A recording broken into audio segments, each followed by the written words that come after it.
আসসালামু আলাইকুম রহমতুল্লাহ। এটা হলো ইলেকট্রিক্যাল টেস্টার, ইলেকট্রিসিটি টেস্ট করার জন্য টেস্টার। এটাও একটা টেস্টার।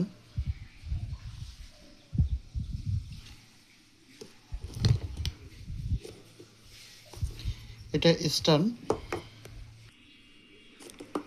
এটা স্ক্রুড্রাইভার। এটা হলো স্টার বা প্লাস। এটা হলো মাইনাস স্ক্রুড্রাইভার কিংবা ফ্ল্যাট স্ক্রুড্রাইভার, অর্থাৎ মাথা সমতল হওয়ার কারণে ফ্ল্যাট, আর এটা দেখতে মাইনাস চিহ্নের মতো, এই কারণে এটাকে বলা হয় মাইনাস অথবা ফ্ল্যাট স্ক্রুড্রাইভার। এটাও একটা স্ক্রুড্রাইভার। এটা কাঠের হাতলযুক্ত।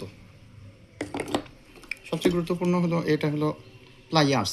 আমরা প্রচলিত ভাষায় এটাকে বলি প্লাস, ইন্ডাস্ট্রিয়াল প্লাইয়ার্স। এটা তিনটে ব্যবহার আছে এখানে। এটা কাটার জন্য, এটা চাপ দেওয়ার জন্য, চাপ দিয়ে ঘোরানোর জন্য, এটা মাঝখানেটাও চাপ দেওয়ার জন্য। আর এটা হলো হাতুড়ি।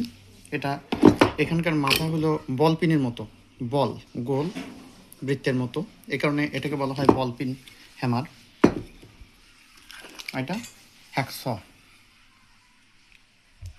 প্রচলিত ভাষায় আমরা এটাকে হ্যাকসা ব্লেড বলে থাকি। আসলে এটা হ্যাকসা ব্লেড, হ্যাকসয়ের ব্লেড, এটা ব্লেড, আর এটা হ্যাকস। এগুলো মূলত আমাদের সকলের বাসায় থাকা উচিত। বাসায় অথবা বাড়িতে যদি এইসব সরঞ্জামগুলো থাকে, তাহলে আমরা সহজেই বাড়ির যে কোনো প্রকার ইলেকট্রিক্যাল অথবা কাঠমিস্ত্রির কাজ নিজেই করতে পারি। এটা হলো রেঞ্জ। এটাকে বলা হয় অ্যাডজাস্টেবল রেঞ্জ। এটাকে অ্যাডজাস্ট করা যায়। এটা মূলত 10 ইঞ্চি।